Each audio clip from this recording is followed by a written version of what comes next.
our favorite segment of the week. Brian Baldinger joins us every single Tuesday, 7:30 in the morning, here on the Morning Roast. Spadoni in for Shasky. I'm Bonte Hill. Baldy, good to talk to you once again. I know you're out there in Nashville as the Titans wear those baby blue Oiler uniforms. How did they lose? You can't lose to the Bub Phillips special. Mike Vrabel wearing the hat before the game. I saw you sitting there with Billy White Shoes Johnson. You were having yourself a great time in Nashville because I know that's your type of town. But last night after watching the Eagles lose, the Niners now control the number one seed in the NFC. They're up basically 2 games on the Eagles and Cowboys due to the tiebreakers. And it's Brock Purdy who threw another 4 touchdowns against the Arizona Cardinals. And after Dak went up to Buffalo and produced 3 points with that offense, I guess we'll just start with the MVP talk because a lot of people are talking about it. It's Brock Purdy's award to lose. He's going to break the single season passing yard record in 49ers history, Baldy. He's just over 400 yards away from that. Well, good morning, Bonte. It's good to be with you, buddy. I like to hold off till Christmas night. Yeah, I kind of want to see him against the number one defense in football. Yes. Don't you, before you start handing out any hardware? Because really, that's really the test. Yeah. Right there is, okay, here comes Baltimore to town. It's Christmas night. All the gifts will have been already unwrapped, worn out. The kids will be like, it's just time to sit back and watch maybe a prelude to the Super Bowl, but maybe the best game we've watched all year. I mean, they couldn't have gotten this any more right. So look, I mean, if the season ended on December 19th, yes, I'd give it to Brock Purdy. But and I don't want to hear a whole lot of other conversation about it at this point. But I'd like to see it, Christmas night, and maybe that'd be a nice little gift. No, that's fair. That's fair. So looking at this game this past week, Baldy, let's start negative because there's a lot of positive right now. I don't want to start negative, but one of the things coming out of the game, and you thought, hey, 3-10 Cardinals, you know what? The Niners should have won this game, and they did. They handled them. But the run defense, a lot of fans have been calling in very concerned about a lot of missed tackles. Fred Warner, that run defense, obviously no Eric Armstead, no Javon Hargrave. What did you see for the Niners defense this week? And is something that, is it concerning to you or maybe just a one-off? Well, I mean, you mentioned it, without Hargrave and Armstead, you're down to McGill, you're down to, Givens, whoever in there. So it's not nearly as strong as it normally would be. But, when Emery DeMarcado goes to the house, like there's another layer of defense. There's linebackers and safeties there. And, and it was, I didn't see anybody really looking to drill him into the ground. And so, yes, I think that's a concern because, you just saw Dallas go up to Buffalo, and you saw Buffalo run for 250 or 60 yards against them. Anytime that's there, it can be exploited. And somebody will try to do that. I mean, the Rams are running the ball a lot better now. That's what the Baltimore Ravens do. So I think this is a good test, not just because it's the number one defense. They run the ball in a variety of ways. Now they lost a really good young player in Keaton, and so that's you won't see him at full strength, but it's still Lamar, it's still Gus Edwards, it's still Justice Hill, guys that are used to running the ball a lot. Yeah, no doubt about that. Keaton Mitchell, very dynamic player. You hate to see it there in Jacksonville this late in the season. He was playing some really good football for the Baltimore Ravens. We had Brian Baldinger here on the Morning Roast on 95.7 The Game. Kyle Shanahan in this offense, Baldy. They're averaging over 30 points a game, but since the bye week, they've averaged nearly 35 points a game. They're humming 437 yards a game. And now everybody's working. Debo, Ayuk, Kittle, McCaffrey, Brock, the offensive line here. From a play-calling standpoint, how has Shanahan improved in that aspect of his coaching game? Well, I don't think he's ever had this kind of offense before. I don't think he's ever, even Matt Ryan was the MVP of the league in 2015 or 16, whatever that was in Atlanta. I don't know that he's ever had anybody that processes like Brock, that sees the field as quickly as he does. And so then it's a question of just spacing, and where do you want to attack? And every week it's a little bit different. And so I think that his attack and his game plan changes depending on who they're playing against and what they try to do. So I think he's probably become more versatile, and he's not married to any script at all. Right. I think it's going to change week to week right now. But he knows he's got a quarterback that can get to his check down, that can see the big play, that can rescue a play that might not look good to start with. A guy slips and falls, whatever. Like, I think he now feels like it doesn't have to be a perfect play call. the quarterback can make it a perfect play call. Wow. And you talk about Brock and the processing. I mean, just the drive to go up 21-13. He gets hurt on the drive, but he hits Ayuk for 3rd and 5 to extend the drive just over the outstretched arms of Antonio Hamilton. I was like, wow, look at that. Even though it's a simple out route, you're like, wow, the anticipation, the touch. Then he hits Kittle. It felt like Arizona dropped 8 on that play, and Kittle gets 19 yards, but Brock leads him there with the touch and anticipation. If this guy can get better, it's scary hours for this league, man. I just can't believe, and it just doesn't feel like he's going to slow down at any point because you're spot on, Baldy. The processing, the anticipation, throwing deep, throwing short. He takes what other quarterbacks aren't taking, like you pointed out in your breakdown earlier today with Jalen Hurts not hitting Devontae Smith on that drag route. Brock Purdy's doing that. Other quarterbacks aren't. Yeah, well, I mean, look, the guys are open. I mean, the opening touchdown to Debo, was a great play, and, everybody goes to sleep on Debo, and everybody's concerned with, all of the eye candy that Kyle's given you. And they went for it. They took the cheese, and, he got a nice, easy throw. So he's getting a lot of those. But, there's a lot of, tight window throws. There's a lot of layered throws over the middle. He's special. And part of, I think, the pushback, just forget about the Mr. Irrelevant. He looks at, like he's just this little kid out there that makes it look way too easy. Yeah. I mean, he's not uptight. He's not into this. It's not like he's in this kind of crazy zone. Like, he's very approachable before the game. He's not uptight. He knows the answers to the test. Like, I don't think you could do a lot. And Baltimore does a lot. This is a great test.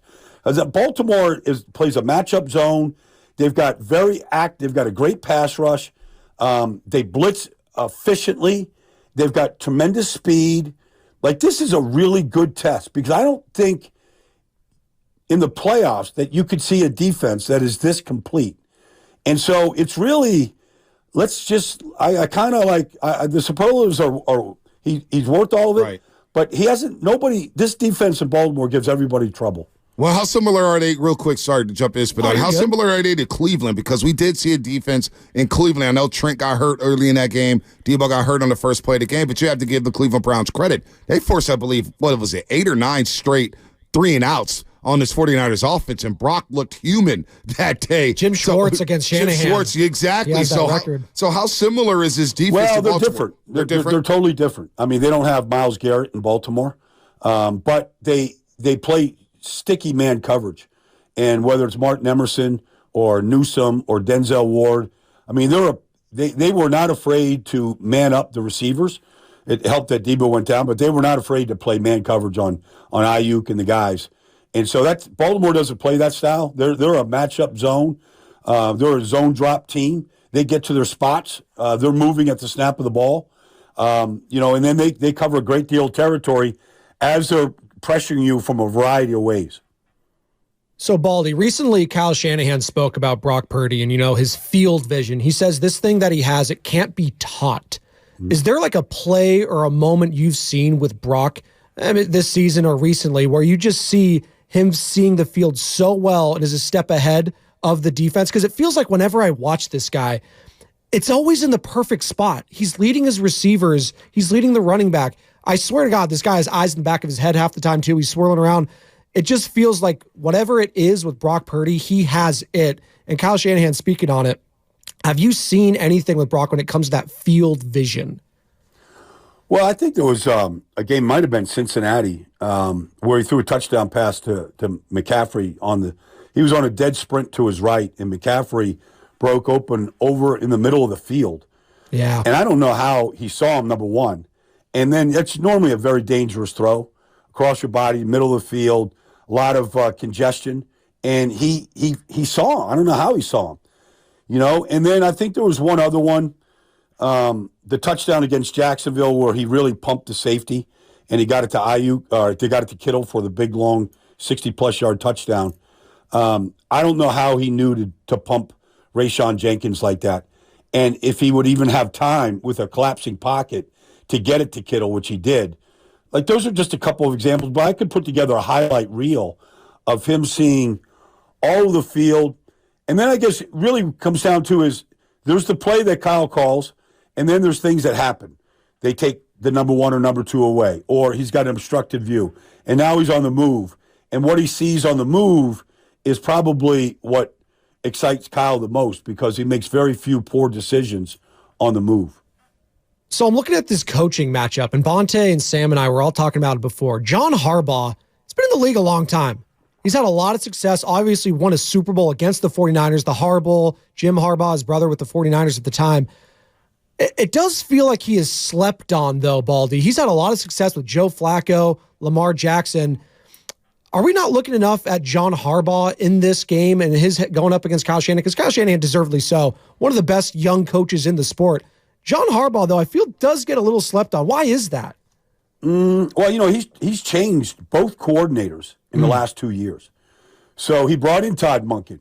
And look, he had a good coordinator. The Colts led the league in rushing every year. Yep. But they were 1-3 in the playoffs, and Lamar kept getting hurt. And Wink Martindale's a hell of a coordinator, and he let him go, and he brought in Mike McDonald. So he's changed both coordinators. All right, a lot of coaches are a little reticent to do that. Heck, the Eagles changed defensive coordinators when they were 10-3. So he's done that to improve certain things that he doesn't like. He's found the best kicker in the country in Justin Tucker. He hired the mayor of my town, Randy Brown, to be the kicking coach. He does both very, very well. But, I just think they haven't had great success in the playoffs here recently. Mm-hmm. And so I think that's one of the reasons why they went to Todd. I think the offense looks a lot better right now. But one thing about John, even when Lamar was going through contract turmoil this offseason, he never flinched. Lamar's our quarterback. Mm-hmm. Whatever Steve Bisciotti had to do to get it done, there was never, even when they said, go shop your wares. Atlanta, you think you need a quarterback? Oh, they need a quarterback. Yeah. But if they had Lamar, they'd probably be competing with San Francisco right now. But John Harbaugh never ever flinched when it came to Lamar. Interesting. That Lamar contract scenario seems like forever ago. That was a massive story in the offseason. But think about that, Baldy. Atlanta, other teams out there saying, yeah, we're good off of Lamar Jackson. It's kind of criminal thinking about what type of player he is. The guy's just a playmaker, and I know your breakdowns the other day about him, and I can't wait to see him Christmas Day. The family's coming with me Christmas. Good. We got Warriors and Nuggets. As soon as the postgame show is over, Baldy, I'm flying down 1-on-1 to get the Levi's because I can't miss Lamar Jackson. So how different has he looked? Because we've watched a lot of Lamar Jackson. He doesn't seem as if he runs enough. He's very selective when he runs this year. From my eye, I don't know. You watch it a lot more critically than I do, but Tom Monken, as you mentioned, comes in for Baltimore. How different is Lamar? What type of challenge is he going to present to this defense on Monday night against the Niners? Well, what he did against Jacksonville on Sunday night, I was dizzy just watching him in the film room. Watching Jacksonville try to chase him all over the place and then locate receivers, and coming out of it. It was just one highlight play after another. He just knows how to keep plays alive. He's very difficult to fool, but when he throws it, it's just, he's a guy, it's not a classic motion. He's a flick thrower. He just snaps his wrist. The ball goes where he wants it to go. He's really accurate. And I think they're doing a good job. They found two young tight ends because Mark Andrews is out for the year. Mm-hmm. But Isaiah Likely, along with Charlie Kolar. Yeah, he's tough. Ask Brock Purdy about Charlie Kolar. They both played together at Iowa State. In fact, they might have started this. They might have been freshmen together. Wow. In Ames, Iowa. But anyways, they got two tight ends. They both came up big the other day. They're in that a lot. But Lamar, for people to say we're good, they just didn't. They thought there was something else with Lamar. That guy is just all about ball. He really is. And Baldy, we're talking about these teams right now. It's Christmas Day. It's early. Super Bowl preview. These two. They're going to play whatever that Super Bowl was in New Orleans when the lights went out. Yeah, that was crazy. You can bet on all the shows leading up till Sunday night, you're going to see all kinds of highlights. Kaepernick, Flacco. You're going to see all kinds of stuff. Jacoby Jones. Ray Lewis. Jacoby Jones. Lewis is still in that team. Hey, Bob, I remember this. So Jacoby takes the kickoff return, right? Right. And he's at the NFL Network the next day. Now he's been drinking all. He's a kid from Louisiana. He's been drinking all night. He's got his do-rag on, and he comes into the studio. The smile you got on your face doesn't come close to what Jacoby had.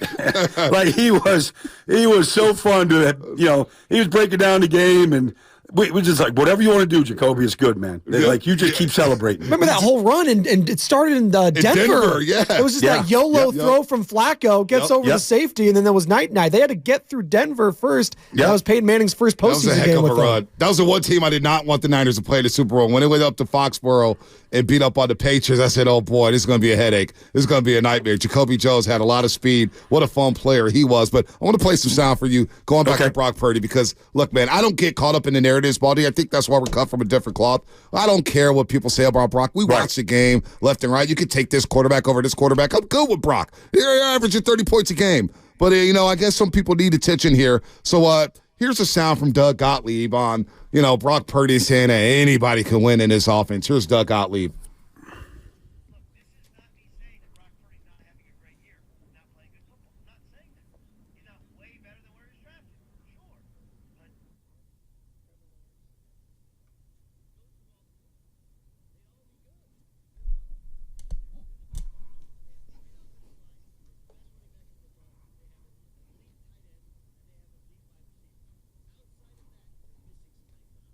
No, I'm gonna say it, Baldy. I'll say it. I never go to Doug Gottlieb for football opinions. I just don't. I don't care what he says about it. But it's laughable to just hear that, hey, we plug this guy in and you're going to average 30 points a game, and you may have 3 1,000-yard receivers and a running back who has over 2,000 all-purpose yards and a quarterback who's going to break the franchise records. But you played the game. You're more credible when it comes to this stuff. So, is it true that you could just? I don't think it's true at all, but I know you don't probably think that either, but can you just plug and play? I mean, Doug's a talking head. I mean, I know Doug. I mean, we all know him. Like, it doesn't matter who it is. If that's what they want to say, you could have said the same thing. Oh, Joe Montana.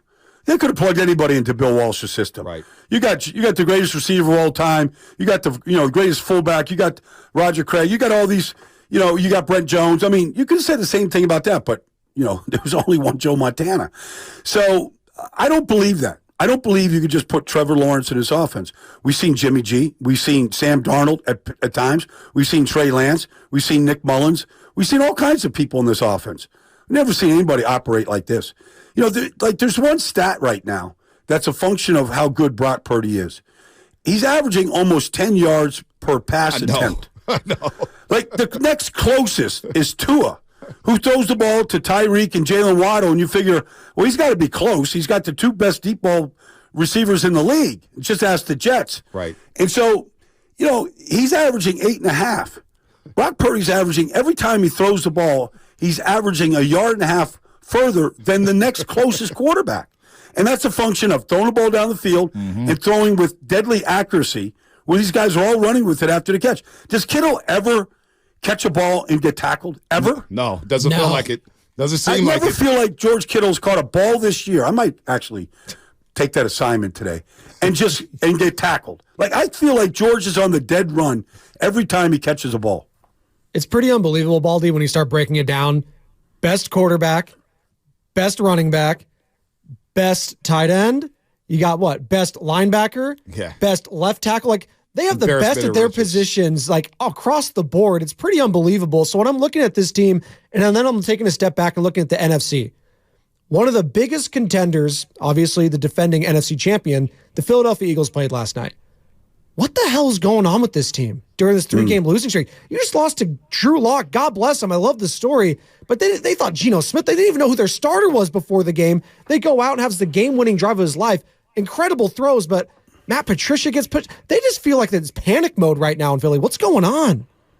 Well, I mean, see, I give Seattle a lot of credit. Clint Hurt, the defensive coordinator, he lined up his both safeties 10 to 15 yards deep every play.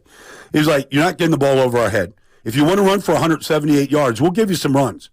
But we're not going to get beat over the top the way Seattle won the game going over the top to Jackson Smith and Jigba. But, they didn't get one pass play past 18 yards. Brock Purdy does that in the opening drive of a game. They didn't get one play the whole day over their heads. Now, and they're built on the deep passing game. I mean, that's what When Jalen Hurts was an MVP candidate last year, it was repeated deep shots to A.J. Brown, Devontae Smith, game in, game out. Well, they're not getting those right now, and the execution just isn't very good. They look a little stale to me offensively in what they try to do. They don't look anything. They're not a pre-snap motion team, the way Kyle is, right, which can leave you dizzy as well. Mm-hmm. But I do think there's a lot of advantages to all those shifts and motions, a lot.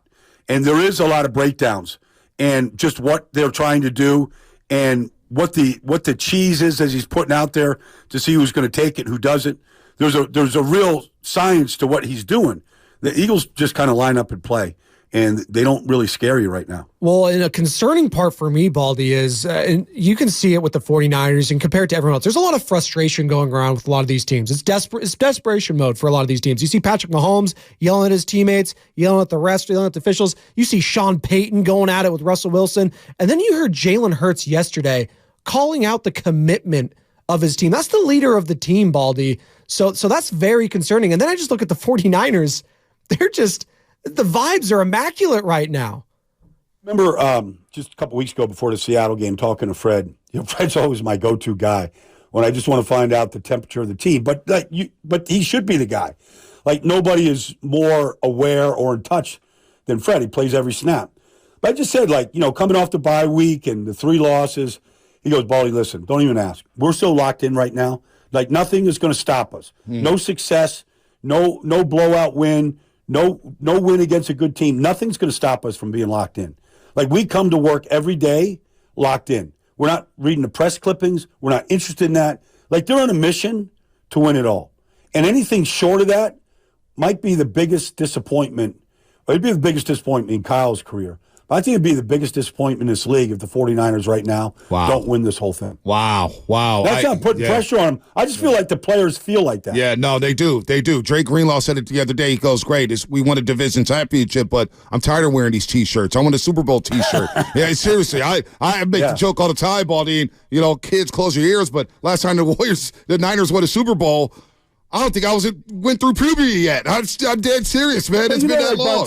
You're at the Warriors every day, right? Yep. So there was a couple of years ago, the Warriors knew they were winning it all. Mm-hmm. They knew they were going back to back. It didn't matter if Cleveland, LeBron, who stepped up, Miami, they were going to win it all. There was just, you could feel it. Yep. Yes, they had the talent. They had the best talent. Mm-hmm. But they also weren't going to let any sort of egos or anything get in the way. It didn't matter who got the points, who got the shots. They were going to win it all. And I feel like this is what the Niners are. Yeah, it feels like a special season. They may only have to go out of the Pacific time zone one more time this season to D.C. and the nation's capital New Year's Day, but then home field advantage, and then, of course, the Super Bowl in Las Vegas. So as a former player, before we get you out of here, how big is that bye week and getting this number 1 seed to stay healthy? How big is that? Because some people say, well, you get the bye week, it slows down the momentum. But it feels like, to your point about the focus level of this football team, they could use that bye week and it could freshen their legs up. I think freshen the legs up. I think they can really do a great job of scouting the opponents just to really pick at the weakness of what they can exploit. Let the coaches go to work, let the players rest, and then come up with the best game plans.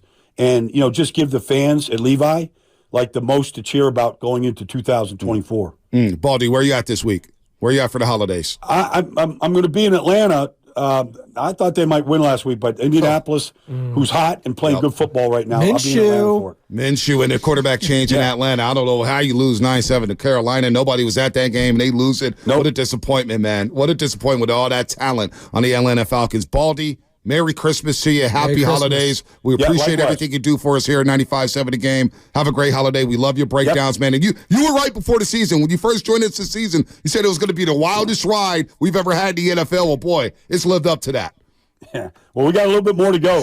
Not over yet. No, it's not even close. Coming. It's coming, no doubt. All right. Baldy, have a good one, man. Happy holidays to you and your family. Merry Christmas, everybody. Merry Christmas.